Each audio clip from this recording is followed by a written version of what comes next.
Je vous invite à ouvrir la parole de Dieu au livre de Jude. Nous ouvrons la parole de Dieu ensemble à l'épître de Jude pour l'étude de la parole de Dieu, l'épître de Jude caché entre les trois épîtres de Jean et le livre de l'Apocalypse. Nous avons commencé la semaine passée cette étude de cet épître et nous avons vu déjà que cet épître a été considéré comme le livre le plus négligé du Nouveau Testament. Pourquoi? Parce que cet épître n'a que 25 versets, parce que cet épître a de nombreuses références à l'Ancien Testament et elle est comprise avec une multitude de déclarations de jugement. Et aussi, il y a quelques références à des livres non inspirés de Dieu, à des livres apocryphes. Et donc, il y a quelques difficultés pour interpréter ces livres. Si vous mettez toutes ces choses ensemble, cet épître devient le livre le plus négligé de l'Ancien Testament. Mais comme je vous l'ai montré la dernière fois, cet épître est vraiment urgent aujourd'hui. Et cet épître est vraiment pertinent pour notre monde d'aujourd'hui en raison de ses avertissements sévères contre des faux chrétiens qui peuvent venir et détruire des églises. Non seulement diviser, mais détruire complètement des églises. Jude qui écrit, les frères de Jacques et les demi-frères de Jésus, ensemble avec l'Église de son époque, subissait déjà la persécution romaine. Selon les dates de cet épître, nous parlons de l'empereur Vespasien qui régnait à l'époque et son fils Tite a été celui qui a fini ce qu'on appelle la guerre juive, qui a fini avec la destruction du temple de Jérusalem dans l'année 70 après Jésus. Et puisque les chrétiens étaient étroitement liés aux Juifs et la majorité des nouveaux chrétiens ou des chrétiens dans la première église étaient des chrétiens, alors l'église était aussi sévèrement persécutée et affectée par la persécution de Vespasien et Tite et plus tard avec le fils Domitien qui va attiser encore une fois la haine et la persécution contre l'église. Donc, c'était une période dramatique pour l'Église. Dès l'extérieur, il subissait la plus pire de toutes les persécutions. Mais ce qui préoccupe à Jude, c'est les dangers qui viennent de l'intérieur. Les dangers qui se cachent à l'intérieur de l'Église. Des faux chrétiens, des gens impies, des personnes non repentantes, des hypocrites qui viennent perturber et intoxiquer l'Église du Seigneur avec leur mode de vie corrompu. Donc, Jude dénonce ces gens-là avec passion et avec urgence dans son épître en raison des conséquences dévastatrices et éternelles que ce type de personne peut entraîner dans une Église.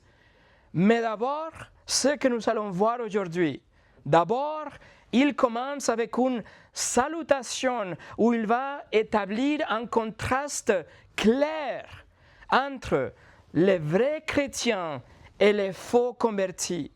Et en faisant cette distinction, il va nous encourager à placer notre confiance dans l'appel de Dieu, l'amour de Dieu et la protection de Dieu. C'est ce que nous allons voir aujourd'hui. Mais avant de commencer, prions ensemble. Seigneur, tu as inspiré l'épître de Jude il y a 2000 ans. Mais je sais qu'elle est pertinente pour notre monde aujourd'hui. C'est pour cela que tu l'as préservée.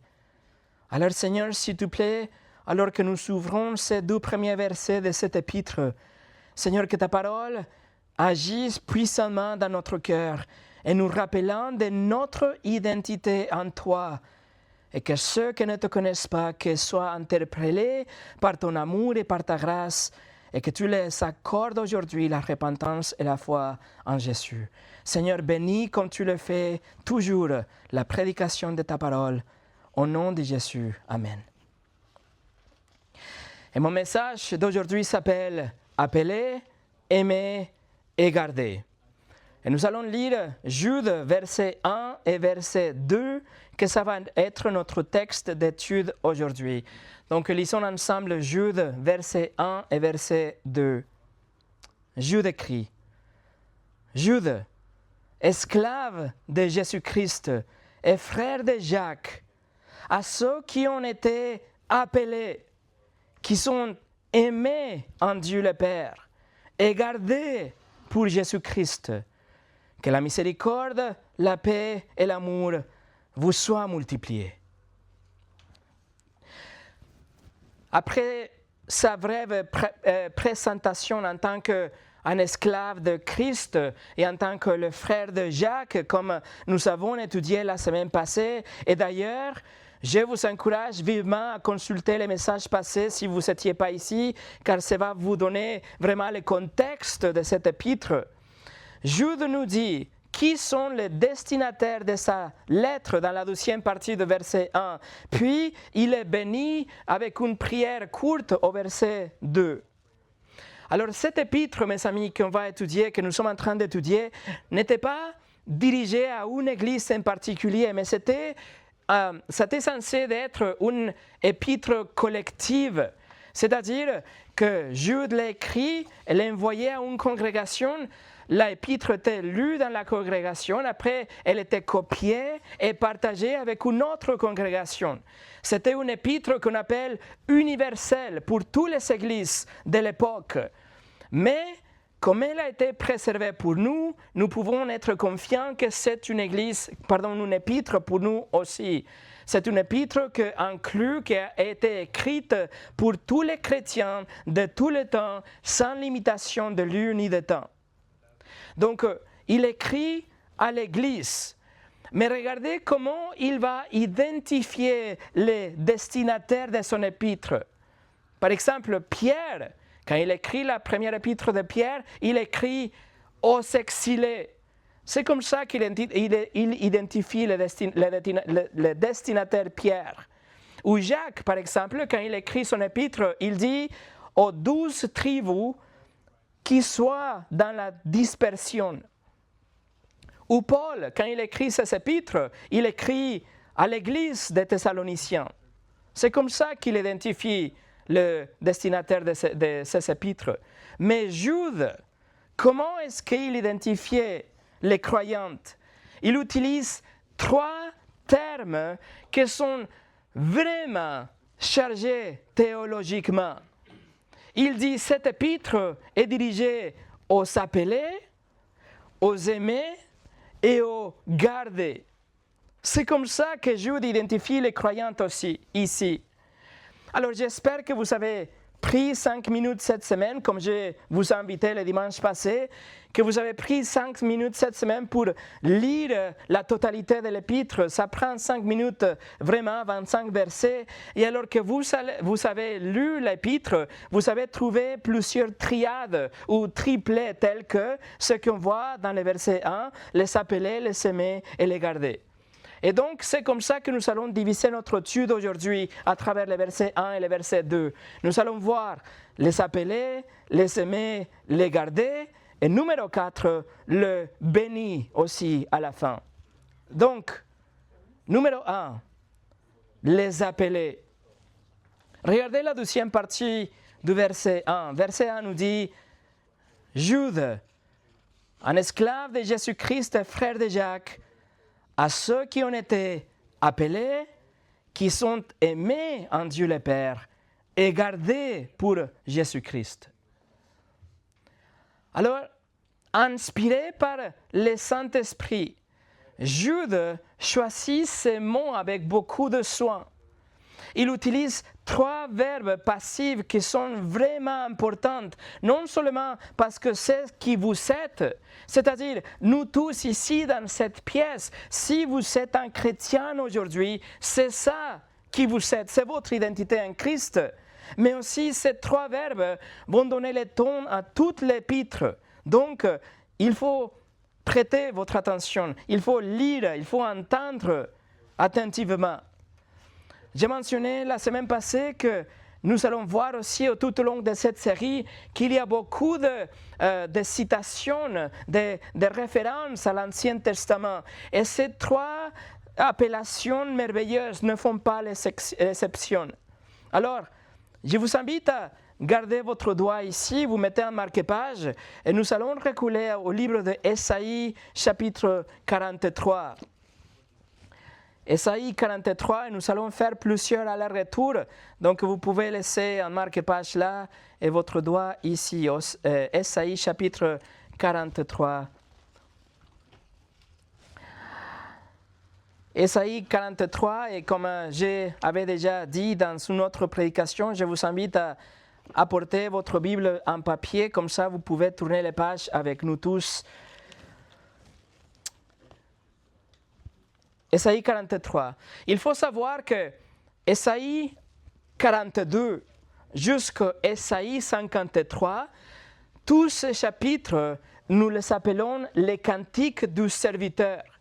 Ce sont des prophéties qui nous parlent petit à petit du Seigneur Jésus-Christ qui vont finir avec Ésaïe 53 qui nous parle de ces serviteurs souffrants qui est venu pour payer notre dette devant le juge de l'univers, le Seigneur Jésus-Christ.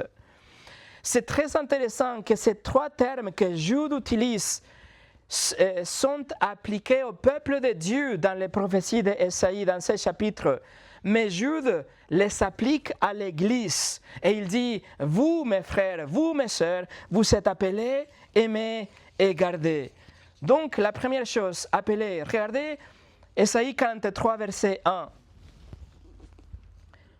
Il dit, ainsi parle maintenant l'Éternel, qui t'a créé, ô Jacob, celui qui t'a formé, ô Israël.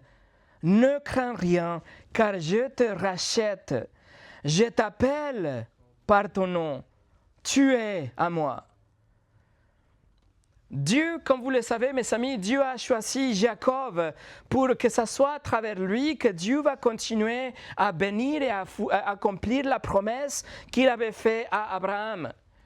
Mais Dieu n'avait pas vraiment une raison pour choisir Jacob. Ce n'est pas que Jacob était plus intelligent ou plus fort que les autres. Ce n'était pas que Jacob était plus fidèle que les autres ou qu'il aurait à avoir la foi dans le futur. Non. Dieu a choisi Jacob tout simplement parce que Dieu a voulu le choisir.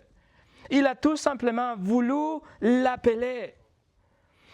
Dans la tradition juive, c'est une tradition erronée, c'est pas vrai, mais dans la tradition juive, ils disent qu'à l'époque, il y avait un moment où Dieu a rassemblé toutes les nations devant lui au mont Sinaï et que Dieu a demandé à toutes les nations qui obéira à mes commandements. Et que ça a été seulement le peuple d'Israël qui a dit, nous le ferons. Et c'est pour ça que Dieu a choisi Israël. Ça, c'est un mythe qui va à l'encontre de la vérité. En fait, le livre de Deutéronome nous le dit clairement et sans ambiguïté. Deutéronome 7, verset 7 nous dit, écoutez, ce n'est point parce que vous surpassez en nombre tout le peuple que l'Éternel s'attachait à vous et qu'il vous a choisi, car vous êtes le moindre de tout le peuple. Vous voyez, c'était à l'opposé. Dieu a choisi Jacob malgré Jacob. Dieu a choisi Jacob en dépit de Jacob. Rien à voir avec la personne. Jacob, plus tard appelé Israël, a été appelé par Dieu indépendamment de Jacob, malgré lui, vous voyez. Alors quand Jude écrit que nous sommes les appelés de Dieu, il ne veut pas dire qu'on a été appelé comme par une invitation, mais il fait référence à cet appel puissant et inévitable et irrésistible de Dieu qui vous a amené à la repentance et à la foi en Jésus à travers la proclamation de l'Évangile. Le mot en grec utilisé ici vient de kletos, que c'est un adjectif verbal de kaleo. Kaleo, ça veut dire appeler quelqu'un d'une façon personnelle. Ça veut dire appeler quelqu'un par son prénom même. Et ça, c'est l'appel personnel de Dieu. C'est un appel puissant qui vous conduit à Jésus lorsque vous avez cru pour la première fois. C'est l'appel puissant de Dieu. Paul utilise le même mot. Il dit dans Romains chapitre 1, verset 1, il dit, moi, Paul, j'étais appelé par Dieu. Et après, il dit, vous les Romains, chapitre 1, verset 6, vous êtes les appelés de Jésus-Christ. Et encore une fois, il utilise dans 1 Corinthiens chapitre 1, verset 1, il dit, moi, Paul, je suis appelé, l'appelé de Dieu. Et vous, les membres de l'Église, vous êtes les appelés de Dieu. Donc vous voyez, l'appel de Dieu, ce n'est pas une invitation, mais c'est vraiment cet appel puissant qui a fait que vous veniez à Jésus. Et le livre de l'Apocalypse nous dit, par exemple, il nous parle par rapport aux 10 rois qui viendront dans le futur. Et ces 10 rois reçoivent l'autorité de la bête dans les fins de temps. Écoutez ce qu'il dit, Apocalypse 17, 14. Ils, les rois, combattront contre l'agneau, et l'agneau les vaincra, parce qu'il est le Seigneur des seigneurs et le Roi des rois, et les appelés, les élus et les fidèles qui sont avec lui les vaincront aussi. Alors mes amis, nous sommes appelés les appelés de Dieu, les élus de Dieu, mais pas parce que nous étions puissantes ou intelligentes ou riches, pas parce que Dieu a vu que nous allons croire dans le futur, mais parce qu'il a choisi de nous appeler.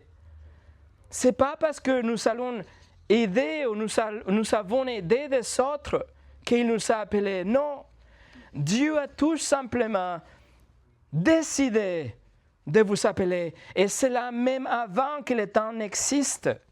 Dans ce moment, il vous a appelé dans votre vie et vous avez répondu volontairement et vous êtes venus avec la joie dans la repentance et la foi, dans la proclamation, à la proclamation de l'Évangile. C'est ça l'appel de Dieu. Dieu vous a choisi pour le salut et donc, comme il vous a choisi pour le salut, il vous a appelé d'un appel irrésistible. Mais cet appel irrésistible ne va pas à l'encontre contre votre volonté, mais motivé par le Saint-Esprit, vous vous êtes réveillé à cet appel. Et vous avez dit, oui, je le veux. Dieu a enlevé le voile de vos yeux et de votre cœur. Il a changé votre cœur qui aimait les péchés pour que vous, aujourd'hui, vous désirez courir vers Christ et vous le reconnaissez en tant que votre Seigneur et votre Sauveur. Comme Jude, il a dit dans son introduction, nous l'avons étudié la semaine passée, vous devenez avec Jude un esclave du Seigneur Jésus-Christ. Parce que Dieu vous a appelé avec le même appel qu'il appelait Jude et Jacques et Pierre et vous. C'est sûr, nous devons reconnaître aussi qu'il y a dans les Écritures également une invitation générale. Il y a un appel général qui s'adresse à tout le monde. Oui, par exemple, Ésaïe 55, verset 6, « Cherchez l'Éternel pendant qu'il se trouve, invoquez-le tandis qu'il est prêt. » L'invitation sort à tout le monde. Ézéchiel 33, verset 11, « Dis-leur, je suis vivant, dit le Seigneur l'Éternel, ce que je désire, ce n'est pas que les méchants meurent, mais qu'ils changent de conduite et qu'ils vivent. Revenez, revenez de votre mauvaise voie, et pourquoi mourriez-vous, maison d'Israël ?» Donc, l'invitation s'adresse à tous. L'invitation sort au 100%. Mais ceux que Dieu appelle souverainement et efficacement, c'est eux, seuls eux, qui répondront positivement. C'est la même chose avec la prédication de Jésus. Jésus lance une invitation aux masses. Par exemple, Matthieu 11, 28, « Venez à moi, vous tous qui êtes fatigués et chargés, et je vous donnerai du repos. L'imitation sort à tout le monde. Et c'est pour ça que nous sortons avec l'Évangile chaque vendredi dans le but de lancer l'imitation au plus grand nombre possible. Et à travers la proclamation de l'Évangile, soit en partageant de façon verbale, soit à travers des tracts ou des flyers que nous avons, Dieu appellera efficacement au salut ceux qu'il a déjà choisis. Donc, c'est bien de bâtir une relation avec quelqu'un et développer une relation pour peut-être après partager l'Évangile et donner l'imitation au salut. C'est bien ça. Mais ne serait-il pas préférable d'inviter des centaines de personnes chaque vendredi, par exemple? Et alors, quand nous ouvrons notre bouche, quand nous partageons l'Évangile, il faut nous rappeler que notre succès ne dépend pas de notre éloquence ou de la profondeur de notre amitié avec quelqu'un d'autre, ou la taille de la foule que nous attirons, ou les méthodes que nous utilisons, que des autres pensent que ne sont pas efficaces, par exemple, ou la conception de notre tract, ou si les Français sont ou non, d'une manière générale, culturellement réceptifs à l'évangélisation de la rue. Non, notre succès dépend à 100%, uniquement, exclusivement et sans exception, à l'appel souverain et efficace de Dieu sur la personne. Tout ce que nous devons faire, c'est inviter les gens. Continuons à s'aimer l'Évangile, car quelque part, d'une manière ou d'une autre, Dieu appelle activement ses élus à sortir des ténèbres et entrer à la lumière avec Christ. Et peut-être vous dites, mais que se passe-t-il si je ne suis pas appelé? Alors écoutez, Jésus étend l'invitation à tout le monde. Encore une fois, Matthieu 11, 28, « Venez à moi, vous tous qui êtes fatigués et chargés, et je vous donnerai le repos. » Alors, vous venez à lui, et il promet qu'il ne vous rejettera jamais. Vous venez. Jean 6, 37, Jésus a dit, « Tous ceux que le Père me donne viendront à moi, et je ne mettrai pas dehors celui qui vient à moi. » Donc vous venez dans la repentance et la foi. Vous venez à Jésus comme votre Seigneur et votre Sauveur, et vous savez sa promesse qu'il ne vous rejettera jamais. Ce qui signifie que vous avez été efficacement appelé au salut. Dans Romains chapitre 10, nous voyons la nécessité de la prédication pour produire la foi. Et Paul, quand il écrit, il conclut, il dit « Quiconque invoquera le nom du Seigneur sera sauvé. » Alors chaque fois que l'Évangile est partagé, que l'Évangile soit partagé verbalement ou dans un tract ou dans un flyer, il n'y a que 2 options possibles, le salut ou la condamnation. Soit vous comprenez que vous avez besoin d'un sauveur parce que vous comprenez que vous savez briser les commandements de Dieu. Et vous savez que votre destination éternelle, selon la justice de Dieu, doit être un endroit réel qu'on appelle l'enfer, un endroit de tourment éternel. Et en conséquence de ça, vous recevez Jésus-Christ comme le seul sacrifice qui pouvait apaiser la colère de Dieu, qui a satisfait sa justice, et vous comblez de sa vie sans péché. Créditez en vous pour que Dieu vous voie comme si vous n'aviez jamais péché. Et vous comprenez ça, et vous répondez dans la repentance et la foi en lui. Ça, c'est la première option. Ou bien, vous ignorez complètement le message et vous endurcissez votre cœur et vous rejetez et vous refusez Jésus et la bonne nouvelle de l'Évangile. Et donc, vous devrez payer pour vos crimes vous-même contre un Dieu saint et un Dieu en colère. Mais si vous venez à lui aujourd'hui par la foi, si vous vous détournez de vos péchés, si vous placez votre confiance en Jésus, il ne vous rejettera jamais. Vous avez la promesse de Dieu qu'il va vous pardonner de tous vos péchés, passés, présents et futurs. Vous allez être épargnés de la colère de Dieu, de la condamnation éternelle, et un jour, vous serez aussi ressuscités physiquement parce que Jésus a été ressuscité aussi. Donc ça, c'est la première désignation que Jude utilise ici. Et c'est vraiment important et c'est vraiment encourageant pour un croyant. Savoir que vous êtes les appelés de Dieu. Mes amis, vous voyez, ça veut dire que notre sécurité éternelle réside dans le fait que nous sommes les appelés de Dieu. Si notre salut dépendait de nous-mêmes, si notre sécurité dépendait de nous-mêmes, ça serait impossible d'être sauvé ou de rester sauvé jusqu'à la fin de notre vie. Impossible. Vous vous souvenez de l'apôtre Paul? Il n'était pas en train de chercher Christ, non, il était un meurtrier, mais Dieu l'appelait.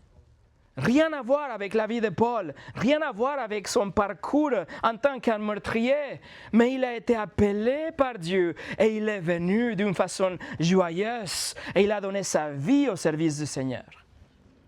C'est ça l'appel de Dieu. Écoutez 2 Timothée chapitre 1 verset 9. Le pouvoir de Dieu qui nous a sauvés et nous a appelés avec un appel saint, non à cause de nos œuvres, mais selon son propre dessein et selon la grâce qui nous a été donnée en Jésus-Christ avant le temps éternel. Même avant que le temps existe, Dieu vous avait déjà appelé. Il vous avait choisi pour vous appeler un jour. Mais mes frères et mes sœurs, je ne peux pas le souligner assez. Vous êtes les appelés de Dieu. Numéro 2, les aimés de Dieu. Deuxièmement, Jude nous dit, vous êtes les aimés. Regardez la deuxième partie du verset 1. Vous revenez à Jude et regardez la deuxième partie du verset 1.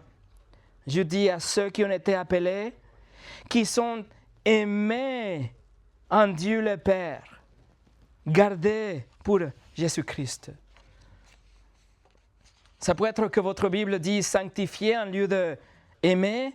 Et ça, si c'est le cas, c'est parce que votre Bible est constituée de ce qu'on appelle les textes majoritaires. Si vous avez suivi le principe fondamental de la foi avec moi, vous savez que ce type de manuscrits sont les moins fiables. Les meilleurs manuscrits, c'est que les meilleures preuves textuelles nous dit aimer dans ces versets. Et c'est très intéressant parce que le mot que Jude utilise ici vient du nom agape, qui fait référence à l'amour parfait de Dieu. C'est la forme d'amour la plus élevée. L'amour parfait qui existe entre Dieu le Père et Dieu le Fils et Dieu le Saint-Esprit. C'est l'amour qui existe dans la Trinité, un amour éternel et parfait, un amour sécure, un amour divin. Alors, si Jude nous dit que Dieu nous aime comme ça, que nous sommes les aimés de Dieu avec ce même type d'amour, ma question pour vous est, qui ici est digne de cet amour? Personne. Personne. Mais Dieu a librement, il a choisi de placer son amour parfait dans son peuple. Un amour avec exactement la même qualité et la même intensité d'amour que l'amour qui existe entre le Père et le Fils et le Saint-Esprit. La même qualité d'amour. Jésus l'a confirmé quand il a prié. Jean 17, 23, écoutez. Que le monde connaisse que tu m'as envoyé et que tu les as aimés comme tu m'as aimé. Comme tu m'as aimé. Il nous dit que tu les aimes comme tu m'as aimé. Le grec qu'il utilise, c'est le mot kathos, qui fait quelque chose, quand il est utilisé, fait un côté de l'équation qu'il soit exactement égal à l'autre côté de l'équation.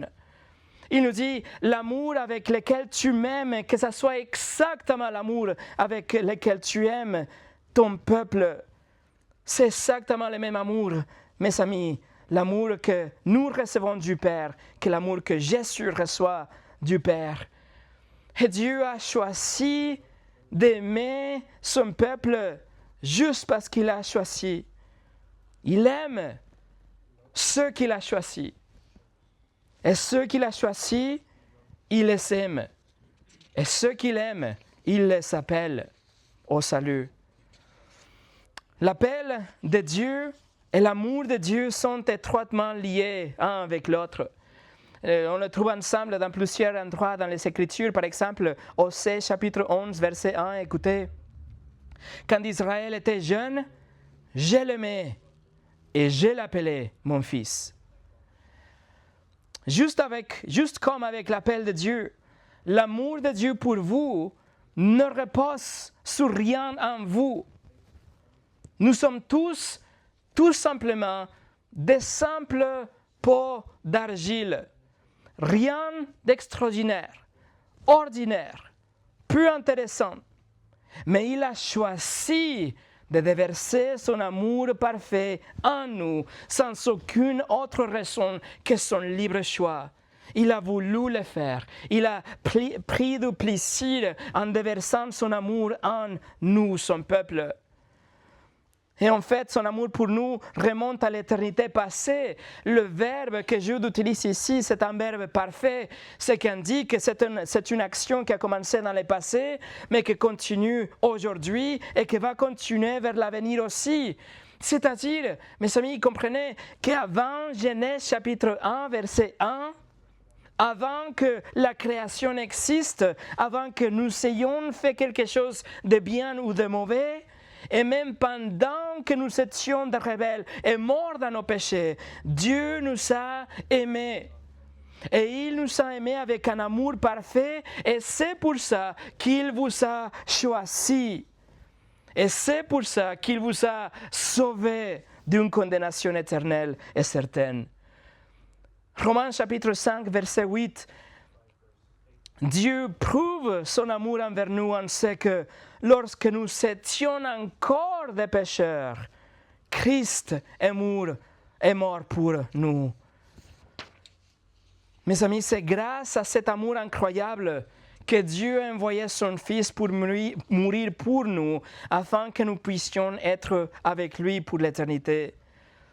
C'est grâce à cet amour parfait que le Saint-Esprit aujourd'hui convainc les pécheurs du péché, que le Saint-Esprit régénère le cœur et qu'il donne aussi la repentance et la foi afin qu'on puisse nous repentir de nos péchés et croire en Jésus pour notre salut. Et c'est à cause de cet amour éternel que notre position devant lui est sûre et protégée. Nous serons avec lui pour toujours au paradis parce que qui va nous séparer de cet amour de Dieu pour nous? Qui pourrait nous séparer dans la création de cet amour que Dieu a envers son peuple? Romains 8, 38 et 39, nous l'avons lu. J'ai l'assurance, écoutez, j'ai l'assurance que ni la mort, ni la vie, ni les anges, ni les dominations, ni les choses présentes, ni les choses à venir, ni les puissances, ni l'auteur, ni la profondeur, ni aucune autre créature ne pourra nous séparer de l'amour de Dieu manifesté en Jésus-Christ notre Seigneur. L'amour de Dieu vous garde sauvés. Et ce terme d'amour est utilisé encore une fois dans Ésaïe chapitre 43. Donc si vous avez votre marque-page, regardez Ésaïe 43, verset 4. Il écrit, Ésaïe 43, verset 4, « Tu as du prix à mes yeux parce que tu es honoré et que je t'aime. » Dieu a déclaré son amour pour son peuple, les enfants d'Israël dans l'Ancien Testament. Et attention, même si l'Église n'a pas remplacé Israël, nous partageons et nous participons au même amour. Et c'est pour ça que Jude nous attribue ce titre. Il dit, vous êtes les aimés de Dieu. Et si vous tournez la page, Ésaïe chapitre 44, Ésaïe 44, versets 1 et 2, écoute maintenant, ô Jacob, mon serviteur, ô Israël, que j'ai choisi. Ainsi parle l'Éternel qui t'a fait et qui t'a formé dès ta naissance. Celui qui est ton soutien, ne crains rien, mon serviteur Jacob, mon Israël que j'ai choisi. Alors peut-être que votre traduction a le mot Yeshurun à la fin du verset 2. Littéralement, Yeshurun, ça veut dire quelque chose de droit ou qui est debout, et c'est une façon poétique de faire référence à Israël. Mais ce que c'est très intéressant, c'est que la traduction, la Septante, que c'était la traduction que Jésus avait, la traduction en grec de l'Ancien Testament, laquelle circulait dans les jours de Jésus et de Jude notamment, traduit cette phrase comme « mon bien-aimé ». Pourquoi? Parce que c'était comme ça qu'il comprenait le mot Yeshurum. C'est-à-dire la Bible Septante, la LXX, nous dit « Ne crains rien, mon serviteur Jacob, et mon Israël, mon bien-aimé que j'ai choisi. » Et encore une fois, nous voyons l'amour de Dieu et le choix de Dieu. Et c'est ce que les lecteurs de Jude ont compris à l'époque avec ces passages d'Ésaïe, l'aimé de Dieu, le peuple de Dieu. Mais, si vous prêtez votre attention, si vous revenez à Jude, il dit qu'ils sont aimés en Dieu le Père. Il utilise le Père. Cela introduit une nouvelle relation entre Dieu et son peuple, quelque chose qui n'existait pas auparavant. Jude dit, non seulement il est notre Dieu, mais il est aussi notre Père. Il est un Père qui aime, qui prend soin de nous, qui protège, qui nous discipline quand c'est nécessaire, qui fait tout pour ses enfants. Il fait tout selon sa bonté envers ses enfants. Et ça, c'est notre identité. Nous sommes des enfants de Dieu Tout-Puissant. C'est ce que Jean écrit dans son épître. En Jean 3, verset 1, nous dit, « Voyez quel amour le Père nous a témoigné, pour que nous soyons appelés enfants de Dieu, et nous le sommes. » Jean nous écrit, et il utilise cette expression, il dit, « Mais quel amour! Voyez quel amour !» Et cette expression fait référence à un type d'amour que nous ne pouvons pas expliquer. C'est quelque chose d'étranger, comme quelque chose qui venait d'un autre pays lointain, quelque chose que nous ne pouvons pas comprendre. Nous n'avons pas la capacité de compréhension de ce type d'amour. Son amour est si grand que nous étions ses ennemis. Nous étions censés d'être châtiés pour l'éternité. Mais maintenant, nous sommes ses enfants bien-aimés. Et là, vous devez dire, waouh! Spurgeon, le prince des prédicateurs, il a écrit, avant que la terre n'existe, avant que le soleil, la lune ou les étoiles ne commencent à briller, le regard de Dieu était fixé sur ses bien-aimés et il les a choisis pour lui-même. Non seulement vous êtes les appelés de Dieu et les aimés de Dieu, mais numéro 3, les gardés de Dieu. Jude a délibérément choisi d'ouvrir son épître avec ces 3 caractéristiques qui déterminent l'identité d'un chrétien. Nous sommes les appelés et les aimés, mais aussi nous sommes les gardés de Dieu. Regardez encore une fois le verset 1. Jude écrit, Jude, esclave de Jésus-Christ, et frère de Jacques, à ceux qui ont été appelés, qui sont aimés en Dieu le Père et gardés pour Jésus-Christ. Garder, le verbe tereo, que ça veut dire quelque chose de gardé, de protégé, de conservé. C'est un mot qui apparaît 70 fois dans le Nouveau Testament et la plupart du temps fait référence à quelque chose qu'on garde, comme par exemple Paul, quand il était en prison, il était gardé par les gardes, Actes chapitre 25. Mais c'est un mot qui est aussi utilisé pour préserver quelque chose pour une occasion future, comme le vin dans Jean chapitre 2. Quand Jésus a transformé l'eau en vin, ils disent que c'était le vin qui était gardé par la fin de la fête. Ou le parfum de la femme dans Jean chapitre 12. Jésus a dit que ce parfum était réservé pour son enterrement dans le futur. Donc, Jude indique que nous sommes les destinataires de cette protection surnaturelle. Dieu nous garde d'une façon indestructible, d'une façon impénétrable.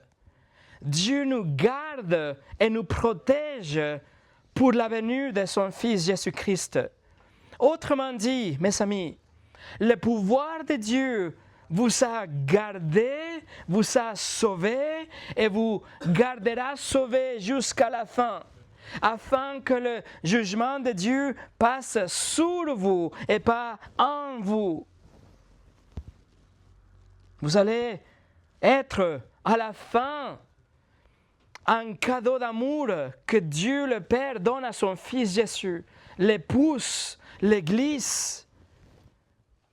Donc il doit vous garder pour vous présenter à la fin. Jude est en train de réfléchir dans des termes eschatologiques, c'est-à-dire vers la fin du temps. Et il va décrire à travers son épître comment les faux enseignants et les faux chrétiens seront jugés sévèrement.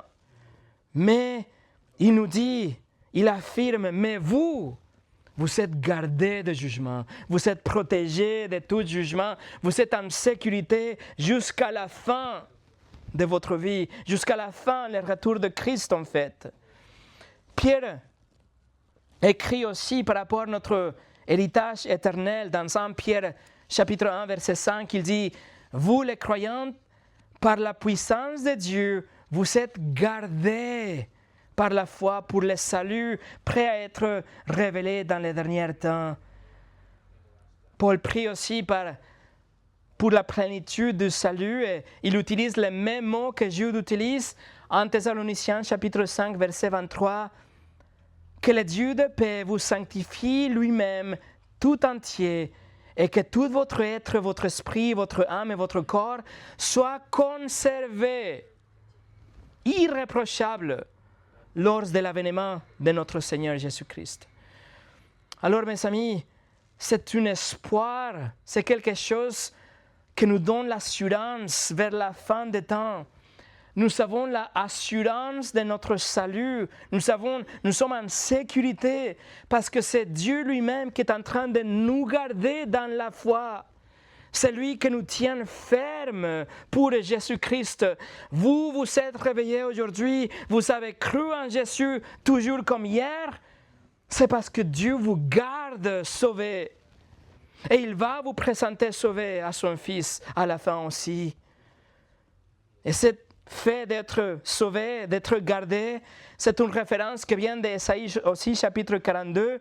Donc, si vous voulez tourner, Ésaïe, chapitre 42, verset 6, Dieu dit, « Moi, l'Éternel, je t'appelais pour le salut, et je te prendrai par la main, je te garderai, et je t'établirai pour traiter alliance avec le peuple, pour être la lumière des nations. » Et en regardant encore plus loin dans l'avenir, aussi dans le chapitre 49, si vous voulez tourner, chapitre 49 fait partie aussi du cantique du serviteur. Ésaïe chapitre 49, verset 8. Ainsi parle l'Éternel. Au temps de la grâce, je t'exaucerai, et au jour du salut, je te secourrai, je te garderai. Je t'établirai pour traiter alliance avec le peuple, pour relever les pays et pour distribuer l'héritage désolé. Alors la garde de Dieu dépend zéro à nous. Zéro. Le fait que Dieu nous garde dépend entièrement dans la fidélité de Dieu pour le faire. Si cela dépendait de nous, chacun de nous, nous serions déjà de retour dans le monde, poursuivant les désirs de notre chair et la convoitise de nos yeux. Mais Dieu nous garde puissamment afin qu'aucun de ceux qu'il aime, qu'aucun de ceux qu'il a appelés, qu'il a sauvés, ne sera perdu à la fin. Ou selon le mot de Paul, Dieu nous a aimés depuis toute l'éternité. Il nous a appelés pour le salut. Il nous a justifiés. Il nous a déclarés innocentes. Et par la suite, il nous gardera. Romains 8, 29 et 30. Ceux qu'il a connus d'avance, c'est-à-dire ceux qu'il a aimés, il les a aussi prédestinés. Et ceux qu'il a prédestinés, il les a aussi appelés. Et ceux qu'il a appelés, il les a aussi justifiés. Et ceux qu'il a justifiés, il les a aussi glorifiés. Voilà, mes amis, vous voyez, entre la justification, c'est-à-dire entre le moment où vous avez eu la repentance et la foi en Christ, le moment quand vous avez été né de nouveau, et votre glorification future, au milieu, ici, nous avons la main protectrice de Dieu qui rend possible que 100% de ceux qui ont été appelés soient les mêmes 100% qui sera glorifié avec Christ dans le futur. Jésus a dit la même chose. Jean chapitre 6, verset 39. La volonté de celui qui m'a envoyé, c'est que je ne perds aucun de ceux qu'il m'a donnés, mais que je les ressuscite au dernier jour.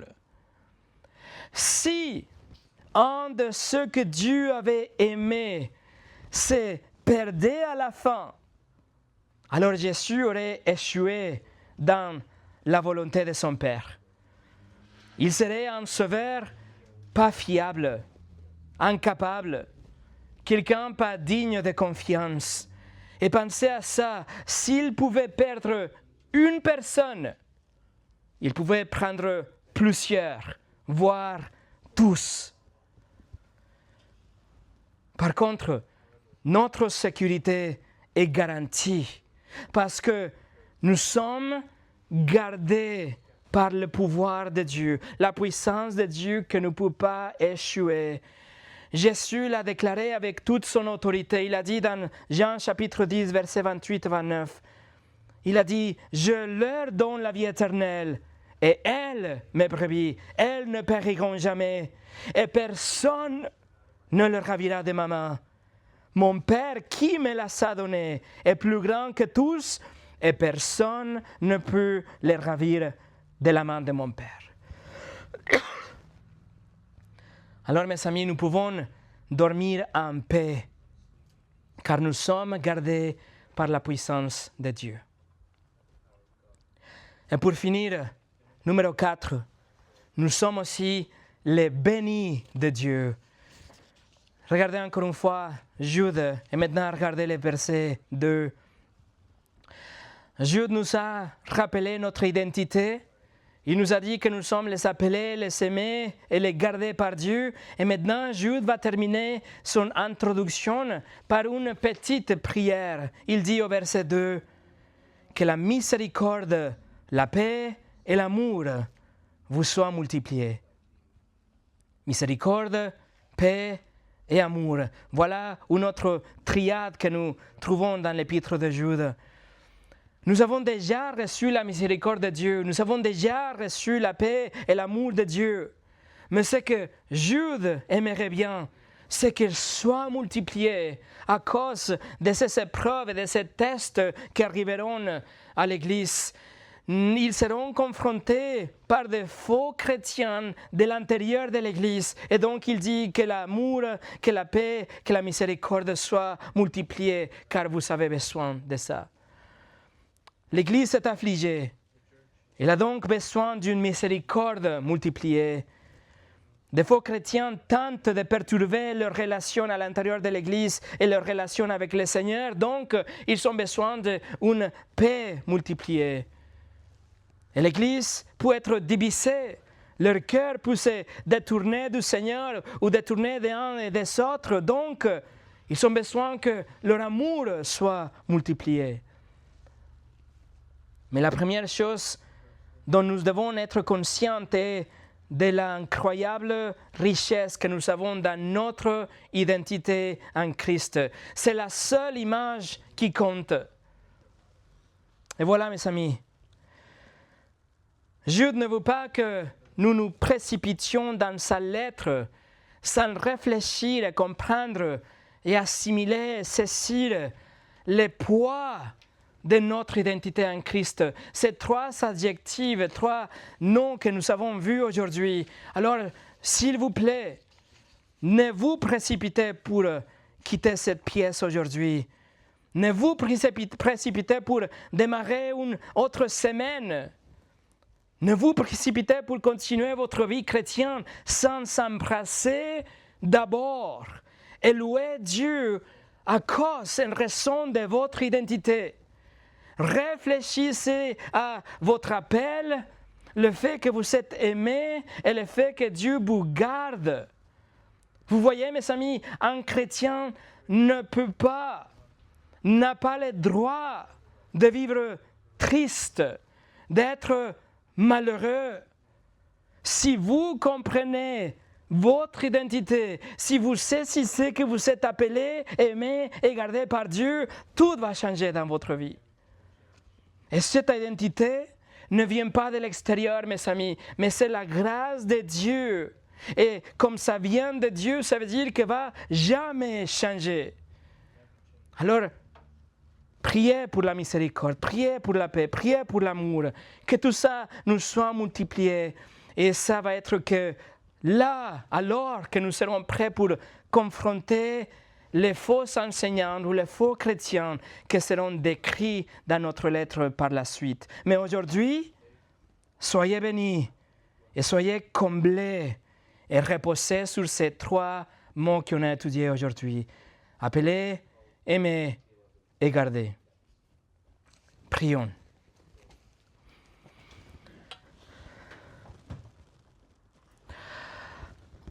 Seigneur, nous te remercions pour ta parole et pour ce rappel de notre identité en toi. Seigneur, il y a tellement de voix qui viennent nous harceler chaque jour dans notre vie, qui essaient de nous faire détourner notre regard et notre attention de toi envers les choses de ce monde. Ça peut être des problèmes ou de santé ou de finances ou de relations. Toutes ces choses, Seigneur, nous font que nous oublions parfois notre identité en toi. Mais Seigneur, qu'aujourd'hui, cet amour pour toi, ce remerciement vers toi soit renouvelé, alors qu'on a été rappelés de ces trois adjectifs, de ces trois caractéristiques de notre identité en toi. Seigneur, merci que rien dans notre vie dépend de nous-mêmes, mais que tout a été donné comme un cadeau. C'est par ta grâce que nous sommes sauvés, c'est par ta grâce que nous sommes aimés, c'est par ta grâce que nous serons gardés jusqu'à la fin. Seigneur, bénis chacun de mes frères et mes sœurs et sauve ceux qui ne te connaissent pas. Au nom de Jésus. Amen.